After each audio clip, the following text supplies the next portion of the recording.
रामचरितमानस, रामचरितमानस और सनातन धर्म बिहार सरकार और बिहार सरकार के साथ साथ मंत्री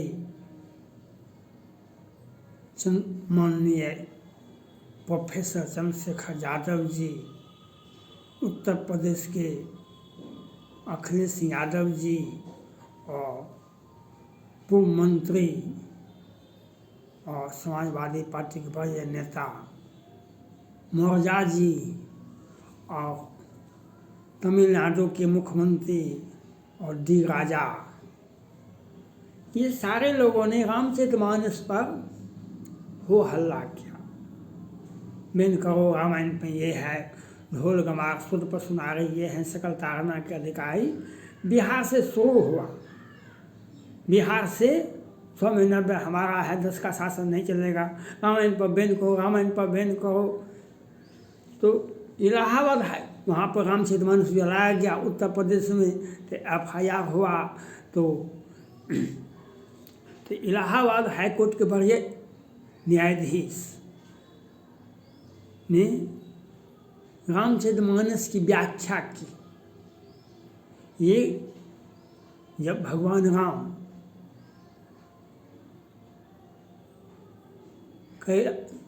रामेश्वरम गए, वहाँ पर भगवान शिव की स्थापना की, उसके बाद समुद्र से रास्ता मांगा। लक्ष्मण को यह बात अच्छा नहीं लगा, आगे नहीं, देव देव आल से पुकारा। भगवान राम मर्यादा पुरुषोत्तम थे, उन्होंने कहा कि शांत रहो।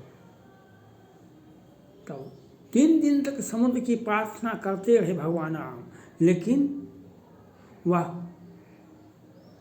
भगवान राम को रास्ता नहीं दिया, बात भी नहीं किए।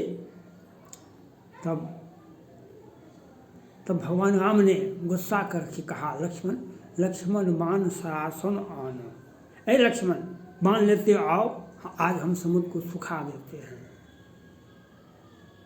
भगवान राम जैसे ही धनुष पर अपना बाण चढ़ाए, तो समुद्र आकर के कहा कि हम तो शूद्र हैं, हम मूर्ख हैं, हम जट हैं, हमारा तो यह धर्म ही है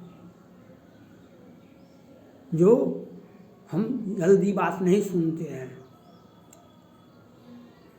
समुद्र ने यह बात कहा था, ढोल गमार सुध पर सुनारे ये हैं सकल तारना के अधिकारी। तो समुद्र ने कहा था, और उस बात को व्याख्या इलाहाबाद हाईकोर्ट के माननीय वरीय न्यायाधीश जी ने बहुत अच्छा से कहा। तो कहाँ पर कौन पंक्ति कहाँ पर है, जब आप रामचरितमानस को अच्छे से पढ़ेंगे तब वह आपको समझ में आएगा कहाँ पर कौन पंक्ति है। और बात भी है, जैसे मेडिकल में और डॉक्टर इंजीनियरिंग में कौन विद्यार्थी जाते हैं जो IC कर लेते हैं।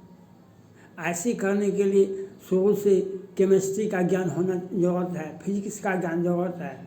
तो जो बच्चे बचपन में तेज होते हैं, वे पहले तो था आर्ट्स साइंस दोनों, अब तो सभी विषय एक में आ गया। तो तेज बच्चे साइंस रखते थे, जिसको मेडिकल में जाना था, जिनको इंजीनियरिंग जाना था वे साइंस रखते थे, जिनको राजनीति में जाना था, जो साधारण नौकरी करना, जो तेज नहीं थे वे आर्ट्स रखते थे। बच्चे को पहले लोअर क्लास की शिक्षा दी जाती, चाहे इंग्लिश माध्यम हो कि उर्दू माध्यम हो कि हिंदी माध्यम हो, तो उसमें आ क ख ABCD ये उंगली पकड़ के पढ़ना पड़ता है, तो आगे उसका रास्ता हो। तो रामचरितमानस को पढ़ने के लिए आपको तुलसीदास जी ने 12 ग्रंथ लिखे हैं। हनुमान चालीसा पहला ग्रंथ है, उसके बाद दोहावली, गीतावली, कवितावली, तब लिखे विनय पत्रिका। विनय पत्रिका के बाद अंतिम में लिखे रामचरितमानस। तो आज मैं दावे के साथ कह सकता हूँ, अगर भगवान राम का मूर्त रूप देखना है वह रामचरितमानस है। अगर जीसस क्राइस्ट का मूर्त रूप देखना है तो बाइबिल को पढ़िए। मैंने बहुत बार पढ़ा है बाइबिल को। और अगर मोहम्मद पैगंबर को समझना है तो आपको कुरान पढ़िए। एक डिबेट में तो मैंने देखा, एक मुसलमान भाई कहते थे कि नहीं, कुछ आयात कुरान से हटा दीजिए। जैसे हमारे बिहार सरकार के माननीय मंत्री प्रोफेसर चंद्रशेखर यादव जी ने बिहार सरकार के सभी मुख्यमंत्री, उप मुख्यमंत्री, सारे के सारे, समाजवादी पार्टी, उत्तर प्रदेश, तमिलनाडु के मुख्यमंत्री और उनके सभी रामचरितमानस में बैन करने चले थे। लेकिन तुलसीदास जी ने कहा था, संत सुख है तुलसी रघुनाथ गाथा, भाषा निबंध मत मंजिल मात्र। मैं अपने निजी सुख के लिए रामचरितमानस की रचना करता हूँ, आपके सुख के लिए तो नहीं। आप क्यों रामायण छुए? आज होना ही है तो आपको हनुमान चालीसा से पढ़ना पड़ेगा, विनय पत्रिका तक आना पड़ेगा। विनय पत्रिका को पढ़िएगा तो आप रामचरितमानस को पढ़िएगा तो समझिएगा। माननीय इलाहाबाद हाई कोर्ट के माननीय भैया न्यायाधीश जी ने कहा कि सो यह आप इसका अर्थ जो लगाए, मोरजा जी को बताए, जो एक सापेक्ष भाव से, एक श्रद्धा भाव से आप पढ़िए रामायण, एक अनादर के भाव से पढ़िए रामायण, तो दोनों में अर्थ अलग आएगा। हम किसी को प्यार से भी गाली देते हैं, किसी को प्रेम से भी गाली देते हैं, किसी को दुश्मनी से भी गाली देते हैं। गाली तो हर जगह अलग अलग उसका अर्थ होता है। जब आप श्रद्धा से रामचरितमानस को पढ़ेंगे तो यह कलयुग में कल्प वृक्ष के समान है। सपनहु संकट पड़े कि सोई, भिकृत विलास सृष्टि लय होई। बाघों सन्मुख गए न खाए,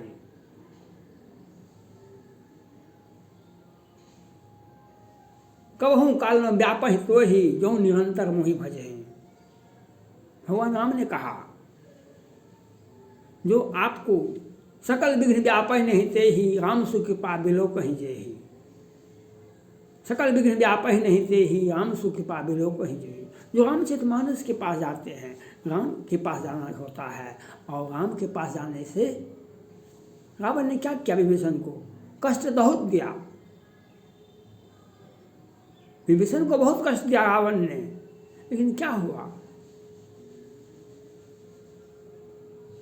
जो आप जब रामचरितमानस की रचना की जा रही थी तो मुँह गयो सकल समाज धई प्रथम, तो इसका अर्थ उभरने लगा, इसका अर्थ उभरने लगा। आप व्यक्ति को गाली दे सकते हैं, किसी जाति विशेष को गाली नहीं दे सकते हैं, समाज को गाली नहीं दे सकते हैं, ये प्रतिबंधित है। व्यक्ति विशेष को आपसे दुश्मनी हो सकता है, लेकिन उस जाति से आपको उपयोग नहीं कर सकते हैं। जब इसका अर्थ निकलने लगा, तुलसीदास ने अपनी लेखनी फेंक दी, कहा कि नहीं, अब हमसे रामायण नहीं लिखा जाएगा। तो हनुमान जी आ गए। हनुमान जी ने कहा, तुम्हारे बनाने से नहीं बनेगा और तुम्हारे बिगाड़ने से ये नहीं बनेगा। तुम्हारे बनाने से ये नहीं बनेगा और तुम्हारे बिगाड़ने से बिगड़ेगा नहीं, तुम इसके निमित्त मात्र बन के रह जाओगे। और हनुमान जी ने लेखनी उठाई और लिख दिए, बूढ़ गयो सकल समाज, चढ़े प्रथम लोभ मोह बसा। आज बिहार सरकार ने, अब विपक्षी दल के सभी लोग जातिगत जनगणना के लिए बेचैन हैं। आज बिहार सरकार के सभी बेचैन हैं। कल इन्होंने रामचरित सेक्स पर, ये जनसंख्या नियंत्रण और जनसंख्या पर ये भाषण दे रहे थे और क्या व्याख्या किए, ये सब बिहार की जनता, अब भारत की जनता देखती होगी। तो रामचरितमानस को पढ़ने के लिए आपको विनय पत्रिका पढ़ना पड़ेगा। जब आप केमिस्ट्री का 8वां में नहीं पढ़ेंगे तो बीएससी में एडमिशन नहीं होगा आपका। आप और बात तो मेडिकल डॉक्टर की बात तो छोड़ दीजिए, तो इसके लिए आपको बच्चे में आपको केमिस्ट्री का, फिजिक्स का आपको ज्ञान करना जरूरत है, तब आप साइंस या मेडिकल और इंजीनियरिंग देखिएगा। तो पहले आपको तुलसीदास का विनय हनुमान चालीसा पढ़िए, तो सारी ग्रंथ पढ़िए, तब विनय पत्रिका पढ़िए, तब रामचरितमानस पढ़िए। और आप आलोचना करने वाले बहुत बहुत धन्यवाद हैं। और माननीय हम इलाहाबाद के माननीय बढ़िया न्यायाधीश ने जो रामचरितमानस का एक व्याख्या की, वह व्याख्या तथ्यपरक और सही है। रामचरितमानस में एक दोहा में प्रश्न है, दूसरे दोहा में समाधान है, और जो व्याख्या की वह सर्वथा स्वागत योग्य है। जो रामचरितमानस में लिखा हुआ है वही व्याख्या उनकी, और हम उनके अध्ययन को, हम धर्म ग्रंथ के अध्ययन को करने वाले ऐसे व्यक्ति को हम बधाई भी देते हैं और वे प्रणाम करने के योग्य हैं। लेकिन वो व्यक्ति जिन्होंने विकृत व्याख्या की,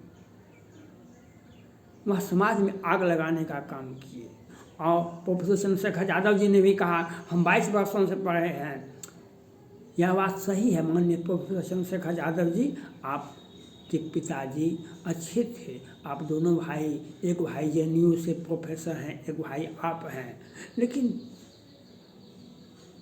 आपने राजनीतिक लाभ के लिए ही सही, आपने राजनीतिक लाभ के लिए ही सही, किसी के दबाव में ही सही, किसी के व्यवस्था में ही सही, राजद के लिए कि JDU के लिए आपने जो रामचरितमानस पर व्याख्या किया, जो रामचरितमानस के माध्यम से समाज में आग लगाया, इतिहास कभी माफ़ नहीं करेगा।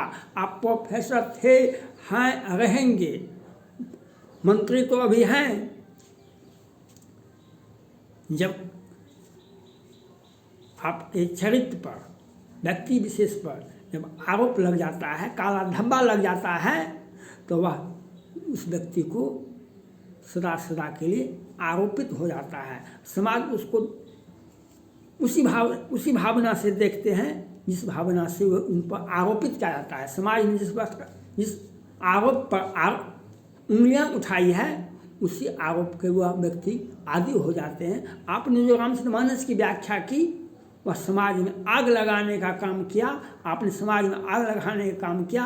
अखिलेश सिंह यादव जी ने भी आपको समर्थन किए, मौजा जी ने आगे बढ़ाया, रामायण को जलाया, और स्टालिन और डी राजा जी ने, बहुत सारे लोगों ने, वे उनको मुंह पर एक अच्छा सबक है, उनको सिखाया गया। उत्तर प्रदेश के माननीय इलाहाबाद हाई कोर्ट के बढ़िया न्यायाधीश के द्वारा जो रामचरितमानस का ये पंक्ति है, आप इसको किस भावना में पढ़ते हैं, यह आपने दिखाया। हम माननीय न्यायाधीश जी को कोटि कोटि धन्यवाद ज्ञापन करते हैं, और उनके अच्छे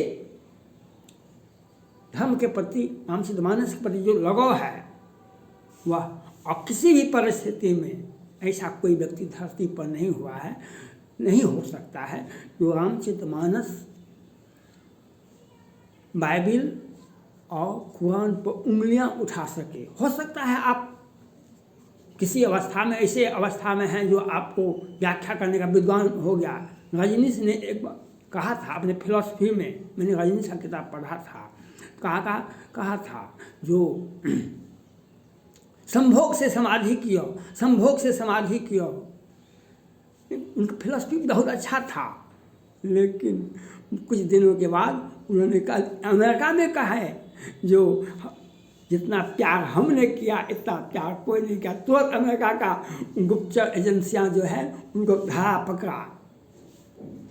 ये क्या, आसाराम बापू 12 वर्ष से चर्चित है पूरे भारत में, विश्व में। ये धार्मिक व्यक्ति है, ये अच्छे संत हैं, लेकिन कुछ आचरण ऐसा कर दिए जो आज जेल से उनको छुटाए, जेल से उनका वियोग नहीं होता है, वह संजोग हो जाता है जेल में रहने का उनको। यह देख लीजिए। इसलिए रामचरितमानस को पढ़िए, नहीं पढ़ना है नहीं पढ़िए, लेकिन उसका व्याख्या गलत करेंगे तो समाज आपको आपके ऊपर उंगलियां उठाएंगी और सनातन धर्म पर जो माननीय इलाहाबाद हाईकोर्ट के बड़े न्यायाधीश ने जो व्याख्या की वे सर्वथा उचित है, वे बधाई के पात्र हैं। थैंक्स।